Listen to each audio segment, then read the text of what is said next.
पर्यावरण की दोस्तों हमने पहली क्लास जो है यूट्यूब पे डाल दी है। और पहली क्लास में हम लोगों ने दोस्तों जैव विविधता के प्रकार जो कि आनुवांशिक जैव विविधता, प्रजातीय जैव विविधता और पारिस्थितिकी जैव विविधता वो पढ़ लिया था। और प्रजातीय जैव विविधता जो है दोस्तों, इसमें बहुत सारी प्रजातियों के हो जाने से इसे तप्त स्थल घोषित कर दिया जाता है। ठीक है, साधारण भाषा में कहें तो पारिस्थितिकी तंत्र में प्रजातियों की अत्यधिक मात्रा होने पर वह तप्त स्थल कहलाता है। ठीक है, अब देख लें दोस्तों कि विविधताओं का मापन देख लें कि कितने प्रकार की विविधताएं पाई जाती हैं इसमें। मापन दोस्तों इसका विविधताओं का 3 प्रकार का होता है। कौन सा? अल्फ़ा मापन, बीटा मापन और गामा मापन। ठीक है, अल्फ़ा मापन में दोस्तों क्या होता है, इसमें दोस्तों पूरे पारिस्थितिकी तंत्र में कुल प्रजातियों की संख्या को मापा जाता है, इसे ही हम अल्फ़ा मापन कहते हैं। दूसरा दोस्तों बीटा मापन है। ये क्या होता है? बीटा मापन में दोस्तों पूरे पारिस्थितिकी तंत्र में संरचना और विविधता को समझा जाता है। जैसे कि देखा जाए पारिस्थितिकी तंत्र में कुल 100 प्रजातियां हैं और उसमें से एक विलुप्त हो गई और एक का नाश हो गया, परंतु इन्हीं के स्थान पर 4 प्रजातियां और आ गईं, तो 2 प्रजातियां गईं और इन्हीं के स्थान पर 4 प्रजातियां और आ गईं, तो 2 प्रजातियां गईं और 4 प्रजातियां आ गईं। इन्हीं के मापन को व इन्हीं के रेट को जोड़ना बीटा मापन कहलाता है। साधारण भाषा में समझे तो दोस्तों किसी पारिस्थितिकी तंत्र में 100 प्रजातियां रहती हैं, उसमें से एक विलुप्त हो गई, एक का नाश हो गया, परंतु उन्हीं के स्थान पर 2 या 4 प्रजातियां और आ गईं। इन्हीं के जोड़ को, इन्हीं के मापन को, इन्हीं की रेट दर को हम बीटा मापन कहते हैं। ठीक है, आगे दोस्तों जो गामा मापन है उसमें दोस्तों प्रजातियों के अंतर संबंध, जैसे घास घोड़ा खाता है और अगर बरसात से घास की बढ़ोतरी होगी तो संभवतः घोड़े की भी बढ़ोतरी होगी, अर्थात घोड़े भी बढ़ेंगे। ठीक है, तो पारिस्थितिकी तंत्र में, इकोसिस्टम में इसे ही हम गामा मापन कहते हैं। ठीक है, जैव विविधता के लिए शुरुआत से अब तक दोस्तों क्या क्या हुआ है इसको भी जान लेते हैं। 1916 ईस्वी में जे ऑथर हैरिस ने जैविक विविधता, बायोलॉजिकल डाइवर्सिटी, 1916 ईस्वी में ऑथर हैरिस ने जैविक विविधता, बायोलॉजिकल डाइवर्सिटी नाम दिया। ठीक है, और 1985 ईस्वी में वाटर जी रोजेन ने जैव विविधता, बायोडाइवर्सिटी शब्द का वो किया इन्वेंशन। 1986 ईस्वी में दोस्तों E.O. विल्सन ने जैव विविधता का संकल्पनात्मक मतलब पब्लिकेशन किया, जो कि कहाँ से? अमेरिकी फॉरम में किया। ठीक है, 1985 ईस्वी में वाटर जी रोजेन है जो, उन्होंने जैव विविधता को बनाया, अर्थात जैव विविधता शब्द दिया, बायोडाइवर्सिटी। और 1986 ईस्वी में E.O. विल्सन ने जैव विविधता का संकल्पनात्मक पब्लिकेशन किया अमेरिकी फॉरम में। ठीक, 1992 ईस्वी का जो पृथ्वी सम्मेलन है दोस्तों वो रियो डी जेनेरियो में हुआ। इसमें दोस्तों 3 चीज़ों पर आधारित था। क्या क्या? जैविक विविधता, ठीक है, बायोडाइवर्सिटी, जलवायु परिवर्तन, क्लाइमेट चेंज। ठीक है, और तीसरा मरुस्थलीकरण, कॉम्बैट डिजर्टिफिकेशन। ठीक है, मरुस्थलीकरण, कॉम्बैट डिजर्टिफिकेशन। इन तीनों में दोस्तों जो कन्वेंशन है उसको भी जोड़ा गया। कन्वेंशन, इसको जोड़ने पर क्या क्या होता है? जैव विविधता जैसे है दोस्तों बायोडाइवर्सिटी, तो इसमें जैव विविधता में सी जोड़ने पर कन्वेंशन ऑफ बायोडाइवर्सिटी बन गया। जो जैव विविधता है दोस्तों इसमें सी जोड़ने पर, अर्थात कन्वेंशन जोड़ने पर कन्वेंशन ऑफ बायोडाइवर्सिटी हुआ। जलवायु परिवर्तन में दोस्तों UNFCCC, जलवायु परिवर्तन क्या है? United nation framework convention of climate change, इसमें भी दोस्तों कन्वेंशन लग गया। और जो आगे जो आएगा बस दोस्तों उसमें भी कन्वेंशन लगा हुआ होगा। क्या? मरुस्थलीकरण। ठीक है, तीसरा दोस्तों क्या है? मरुस्थलीकरण, जिसमें कन्वेंशन जोड़ने पर United nation convention of combat desertification. ठीक है, UNCCD, United nation convention of combat desertification. ठीक है, रियो 10 दोस्तों रियो डी जेनेरियो में पृथ्वी सम्मेलन होने के कारण इसे रियो 10, रियो 20 ऐसे ही बोला जाता है, ठीक है। जो रियो 10 है दूसरा जो था वो 10 साल बाद 2002 में दोस्तों साउथ अफ्रीका के जोहान्सबर्ग में हुआ। यहाँ पर क्या थी थीम? यहाँ पर थीम थी दोस्तों सतत विकास की घोषणा की गई, ठीक है। सतत विकास की घोषणा की गई, ये थीम नहीं, सॉरी। इसमें दोस्तों रियो 10 में 2002 में जो जोहान्सबर्ग में हुआ था, यहाँ पे सतत विकास की घोषणा की गई। अब दोस्तों रियो 20 देख लें, ये 2012 में हुआ। ये पुनः दोस्तों रियो डी जेनेरियो में हुआ, ठीक है।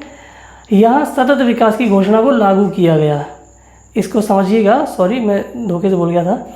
रियो 20 में 2012 में रियो डी जेनेरियो में हुआ। यहाँ पे सतत विकास की जो घोषणा थी वह लागू की गई, ठीक है। इसमें दो थीम थी दोस्तों, एक तो ग्रीन इकोनॉमी थी और दूसरी द फ्यूचर वी वांट। पहली थी ग्रीन इकोनॉमी, दूसरी the future we want. Rio 20 सम्मेलन में जो रियो डी जेनेरियो में 2012 ईस्वी में हुआ था, उसमें दो थीम थी, एक ग्रीन इकोनॉमी, दूसरी the future we want. Green economy को जान ले दोस्तों, क्या है इसमें? अगर किसी देश को ग्रीन इकोनॉमी से अपनी इकोनॉमी बढ़ानी है, अर्थात अगर किसी देश को, राज्य को ग्रीन इकोनॉमी के द्वारा अपनी इकोनॉमी अर्थ बढ़ाना है, पैसा बढ़ाना है, तो पर्यावरण को बिना नुकसान पहुंचाए अपनी इकोनॉमी को बढ़ाता है, उसे ग्रीन इकोनॉमी कहते हैं, ठीक है। कोई भी देश अगर ग्रीन इकोनॉमी से पैसा कमाना चाहता है या इकोनॉमी बढ़ाना चाहता है तो पर्यावरण को बिना नुकसान पहुंचाए दोस्तों अपनी इकोनॉमी को बढ़ाता है, तो उसे ही हम ग्रीन इकोनॉमी कहते हैं, ठीक है। ग्रीन इकोनॉमी से ही 2012 में पेज आया और जो 2013 में लागू हुआ। ग्रीन इकोनॉमी से 2012 में पेज सिस्टम आया और 2013 में लागू हुआ। पेज क्या है दोस्तों? Partnership action on green economy. Partnership action on green economy United nation के द्वारा दोस्तों 2011 से 2020 तक के समय को जैव विविधता बायोडायवर्सिटी घोषित किया गया। यूनाइटेड नेशन द्वारा 2011 से 2020 तक के समय को जैव विविधता बायोडायवर्सिटी घोषित किया गया और यूनाइटेड नेशन के द्वारा ही 2021 से 2030 तक के समय को पारिस्थितिकीय तंत्र पुनर्बलन इकोसिस्टम रेस्टोरेशन घोषित किया गया। 2011 से 2020 तक के समय को क्या यूनाइटेड नेशन के द्वारा जैव विविधता घोषित किया गया, बायोडायवर्सिटी। और 2021 से 2030 तक के समय को क्या कहा गया, क्या घोषित किया गया यूनाइटेड नेशन के द्वारा? पारिस्थितिकीय पुनर्बलन अर्थात इकोसिस्टम रेस्टोरेशन, ठीक है। जो पारिस्थितिकीय तंत्र है दोस्तों उसको उसमें बदलाव के लिए घोषित किया गया, ठीक, यूनाइटेड नेशन के द्वारा 2021 से 2030 तक के समय को। 22 मई 2020, जैसे कि 22 मई को जैव विविधता दिवस मनाया जाता है, तो दोस्तों 2020 की जो जैव विविधता दिवस की थीम थी, विविधता की थीम थी वह और सॉल्यूशन आर इन नेचर, ठीक है।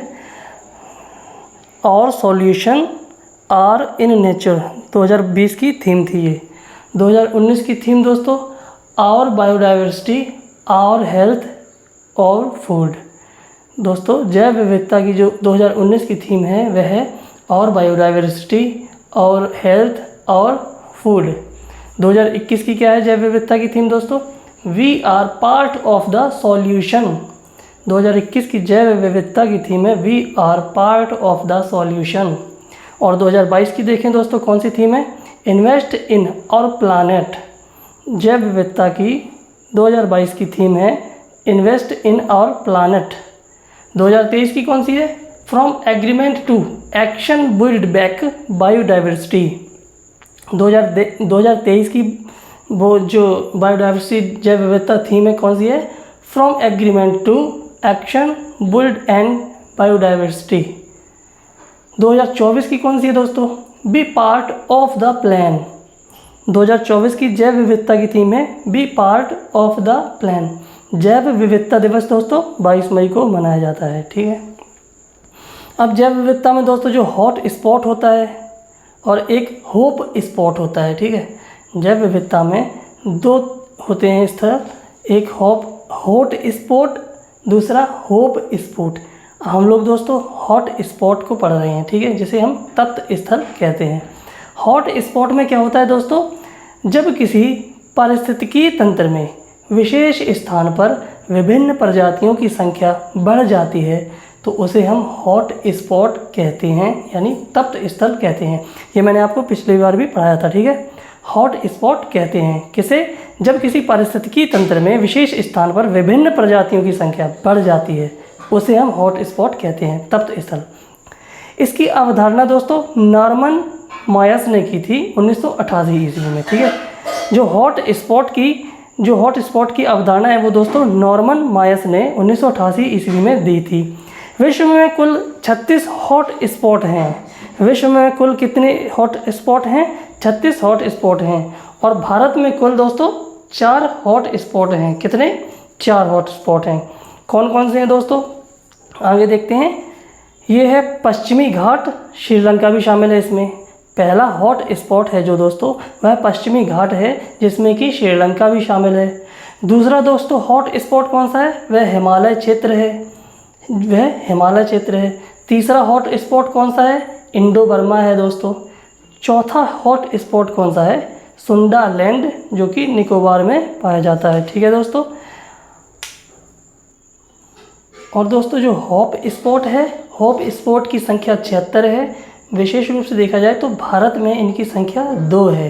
पूरे विश्व में हॉट स्पॉट की संख्या 76 है और भारत में टोटल 2 हॉट स्पॉट पाए जाते हैं, जो हम अगले वीडियो में देखेंगे। ओके।